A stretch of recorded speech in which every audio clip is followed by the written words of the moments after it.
세계에서 제일 뚱뚱한 여자로 기네스북에 올라간 사람은 폴린 포터라고 하는 여인인데, 이분은 몸무게가 317kg이나 나갑니다. 근데 내가 왜 이렇게 뚱뚱한 줄 아십니까? 하고 인터뷰를 하는 장면을 보니까 조상 탓을 하는 거예요. 아버지 어머니 때문에 이렇게 살이 쪘습니다 라고 얘기를 해요. 저게 무슨 소린가 하고 살펴보니까 어머니의 체중은 이 180kg가 됩니다. 이분은 317kg이 나가는 거구인데 어머니도 180kg, 아버지도 120kg. 그 둘 사이에 8명의 자녀들이 태어났는데 한 명 빼고는 모두 다 120kg가 넘었다는 거예요. 그렇습니다.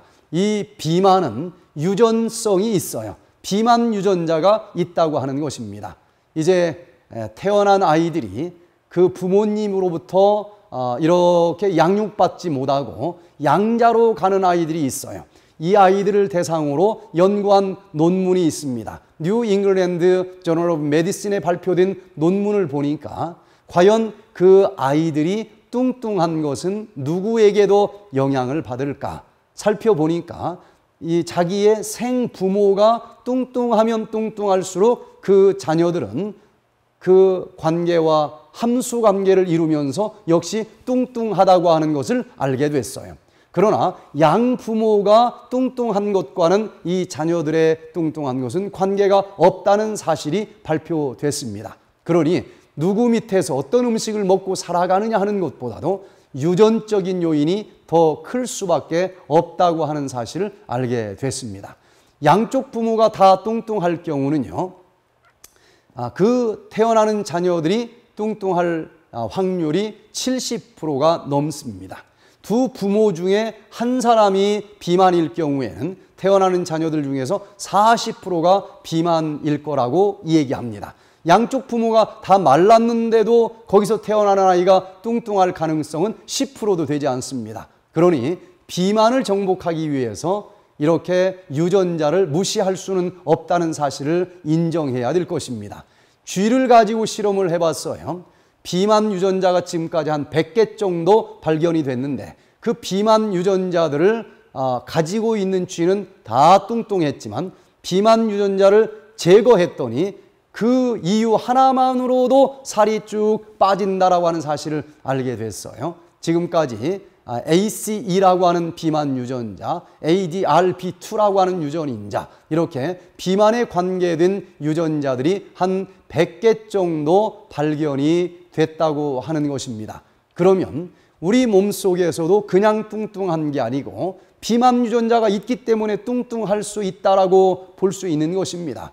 그러면 물려받은 비만이니까 나는 뭐 포기해야 되는가? 그렇지 않습니다. 백투에덴 다이어트 프로그램에서는 타고난 그런 유전자 차원의 비만 환자라 할지라도 얼마든지 치료가 가능하다고 하는 것을 알게 됩니다. 왜냐하면 이 백투에덴 프로그램은 태어난 이후에 생활 습관에 따라서 어떤 유전자랄지라도 꺼질 수 있다라고 하는 것을 믿고 그걸 근거로 해서 기초로 해서 프로그램이 개발되었기 때문에 그렇습니다. 자, 예를 들어서 옛날에 몽골 사람들이 북쪽으로 말을 끌고 이동을 했습니다.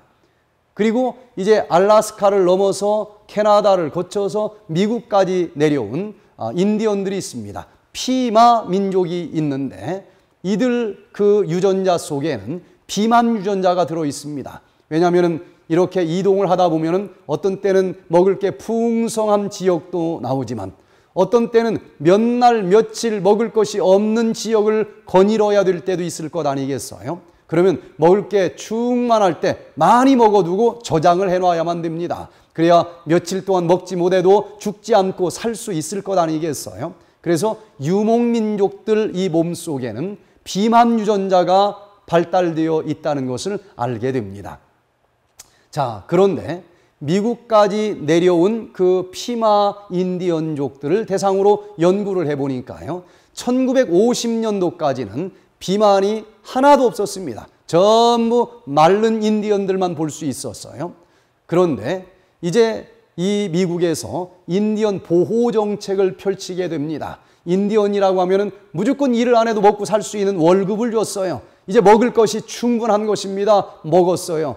그런데 그 속에 비만 유전자가 있기 때문에 지금 현재는 2000년도 기준으로 인디언들의 90%는 비만 환자입니다. 70%는 당뇨 환자예요. 비만 유전자가 있으니까 이렇게 뚱뚱해진다라고 결론을 내릴 수 있을 것입니다.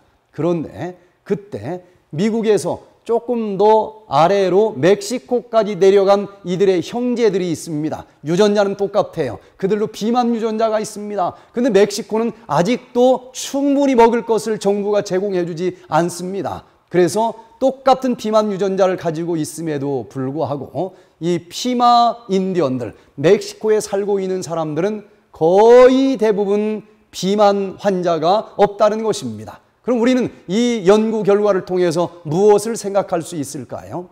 아무리 비만 유전자가 있다 할지라도 먹는 생활 습관에서 통제하기만 하면 유전자와 상관없이 얼마든지 날씬한 몸매를 자랑하면서 살아갈 수도 있다라고 하는 것을 알게 되는 것입니다. 이것이 이른바 후생 유전학이라고 하는 것입니다. 물려받은 유전자 태어나는 순간 결정됐어요. 그러나 태어난 이후에 내가 어떤 식생활 습관을 가졌느냐, 어떤 생활 습관을 가졌느냐에 따라서 그 비만 유전자도 꺼질 수 있다는 것입니다. 그래서 아무리 부모가 비만이라 할지라도 나는 유전자 차원의 비만 환자라 할지라도 백투에덴 프로그램에 오면 효과를 볼 수 있습니다. 생활 습관을 바꾸면서 얼마든지 그 비만 질병 유전자 스위치를 끌 수 있기 때문에 그렇습니다. 그래서 후생 유전학자들의 연구 결과를 보면 이런 발표가 있습니다. 먹는 것이 곧 당신이라는 겁니다. 우리 몸은 우리가 먹는 음식으로 인해서 만들어집니다.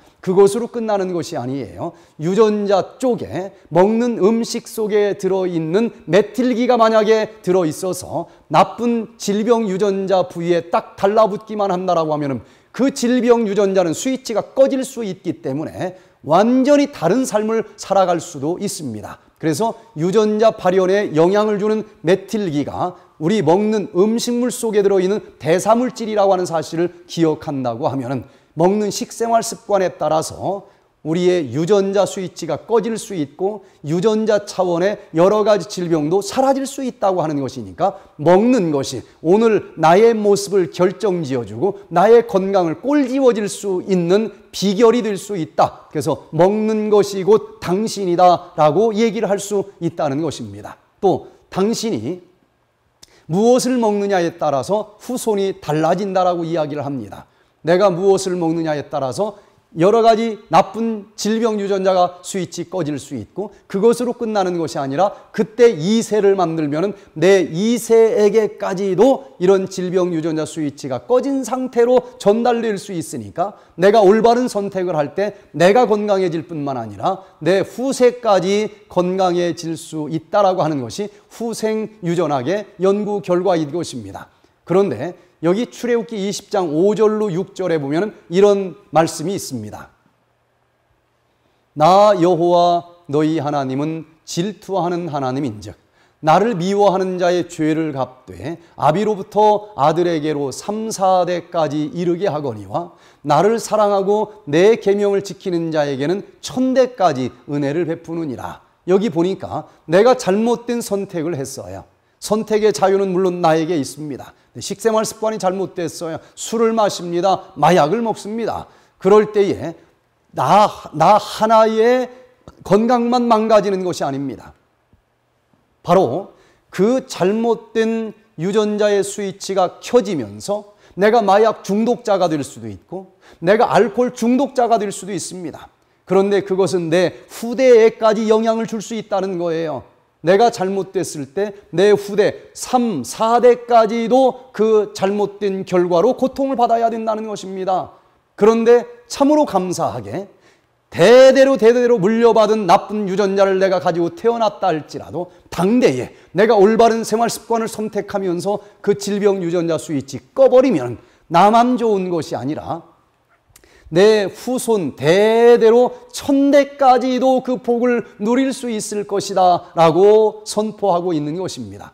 참 얼마나 사랑과 자비가 넘치는 조물주이십니까? 그러니 내가 설령 잘못됐다 할지라도 오늘 돌이키기만 한다라고 하면은 내가 회복될 수 있고 내 후손 1000대까지 복을 준다라고 하는 이 놀라운 복의 법칙을 인해서 감사드리시면서 여러분 지금처럼 살지 마시고 정말 옳은 것을 결정하시고 올바른 생활을 한번 살아볼 수 있도록 출발을 할 수 있게 되기를 간절히 바랍니다.